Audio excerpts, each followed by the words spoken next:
Hello, my name's Mike, or if you prefer Taz, and on behalf of Dr. Sean and Deb, I'd like to welcome you to Gesture Politics' second video in our series on the founders. This one we'll be covering John Adams. As an initial matter, I think we all have to recognize that as great as our founders were, they all had flaws.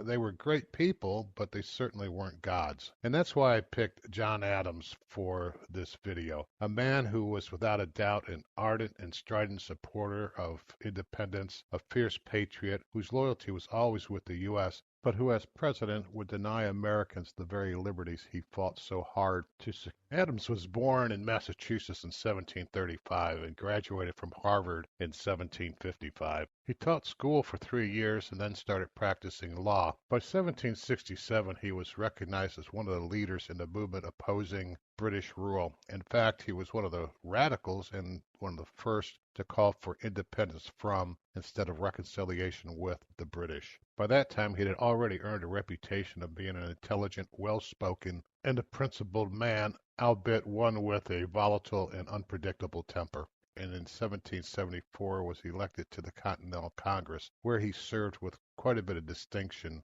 until 1780. In 1780, he went to France and helped Franklin negotiate the Paris Peace Treaty of 1783. Neither of these founders seemed to have liked each other, and Franklin came to the opinion that Adams was, quote, slightly deranged due to his aggressive and volatile approach to diplomacy. However, Franklin's tactfulness and Adams' volatility combined to make them an effective negotiating team, and they successfully concluded the Paris Peace Treaty of 1783. Following the peace treaty, Adams spent 3 years in London as our ambassador there before returning to the U.S. and becoming Washington's vice president. Now, you have to admit that being the first vice president of the United States and second only to Washington is pretty prestigious. However, Adams didn't tend to agree.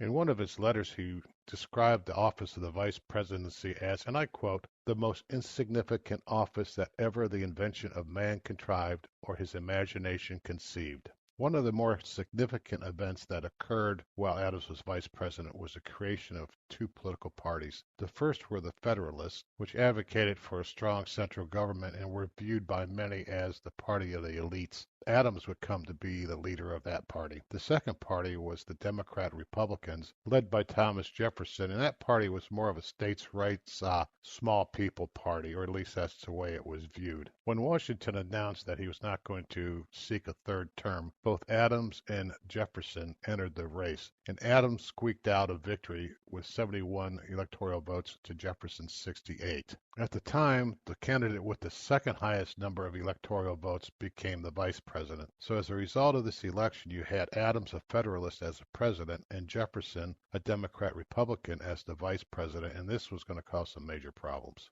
During Adams' presidency, the Democratic Republican Party was gaining in popularity quite rapidly. So Adams and the Federalists seized on the crisis with France to pass a set of 4 laws that became known as the Alien and Sedition Acts. The first 3 laws involved immigration to the U.S. and the ability of the president to deport people. There's no doubt that the 3 immigration laws were implemented in an attempt to curtail the popularity of the Democratic Republicans. As ill-advised as that may have been, they were still constitutional. However, the fourth law, the Sedition Act, was blatantly unconstitutional in that it criminalized any speech that was critical of Congress, the government, or the president, who happened to be Adams. Over the next 2 years, the Federalists would convict at least 25 people under this statute, all of whom were Democratic Republicans or at least supporters of that party. And these 25 included a sitting congressman who won re-election from his jail cell, a state legislator,